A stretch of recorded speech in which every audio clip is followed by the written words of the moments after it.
Looking for a platformer to play? How about an overly muscled luchador hero fighting the undead?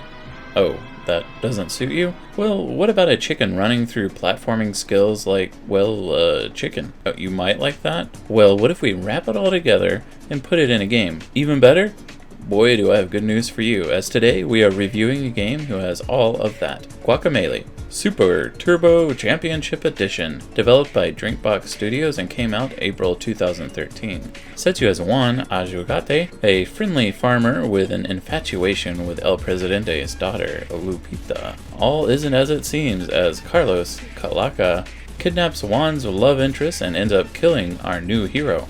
Talk about a start to a game. Well, let's get into it.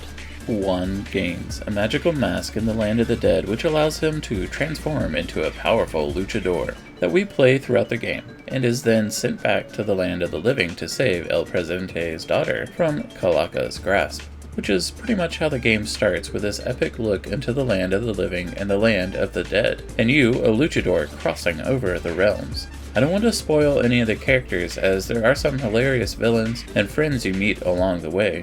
One thing that makes this game so much fun is the story. Fighting villains called Flameface, or meeting sarcastic villagers as you venture on your quest, makes the game hilarious and engaging.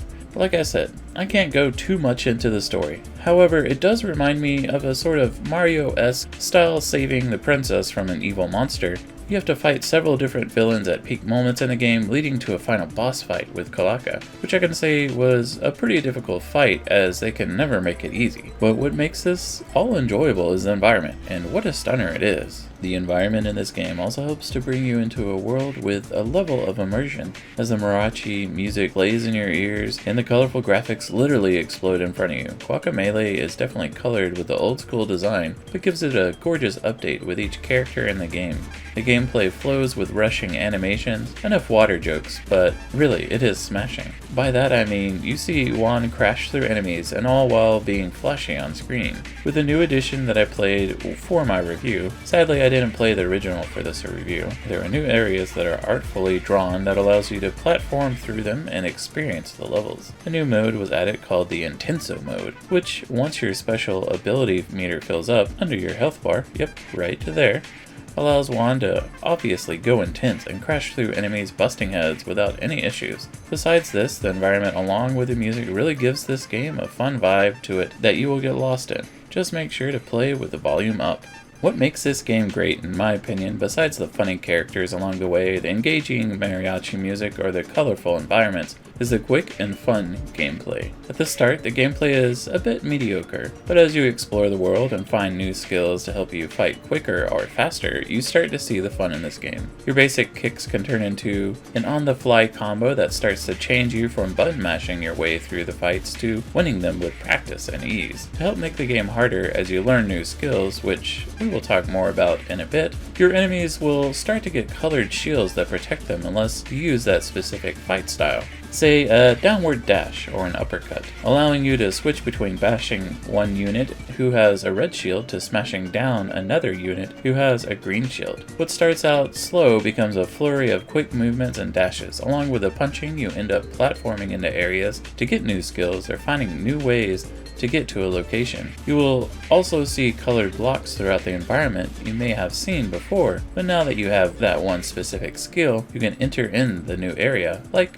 any Metroidvania. Along with the gameplay, you get an RPG style aspect to the game, which allows you to learn new skills to help you defeat enemies. You will find them in 3 different types of chests throughout the game. They will carry coins that will help you buy the skills. For example, you can increase your hearts or extend the length of your special meter, making Juan ever stronger than he was before. Most chests tend to be easy to find, while some are hard to get to, meaning you have to do a special side quest or perform some platforming aerobatics. Along with those, we have the ability to change your costume throughout the game. You can choose to have any costume, or choose one or the other. Another feature comes into play. We mentioned earlier that Juan donned his mask as he was able to escape the land of the dead and come into the land of the living.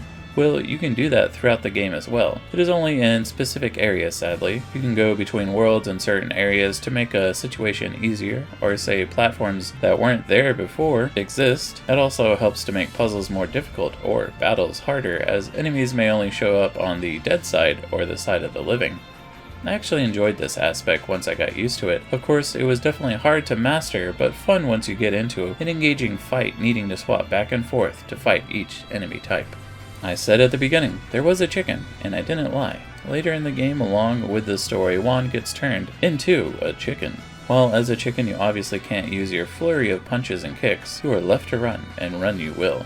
The chicken, though, is faster, jumps higher, and can get into special areas your larger self can't make. Most of the chicken scenes involve you running through an area, dodging enemies, and platforming your way to the other side to open a secret door or area. This is a nice addition to the game, making it fun to scurry along as you squawk your way to victory.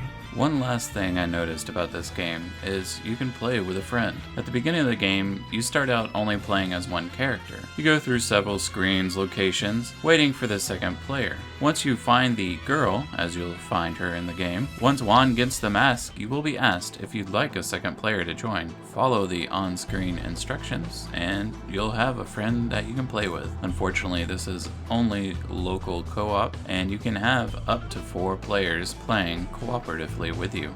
At this time, there is no online multiplayer.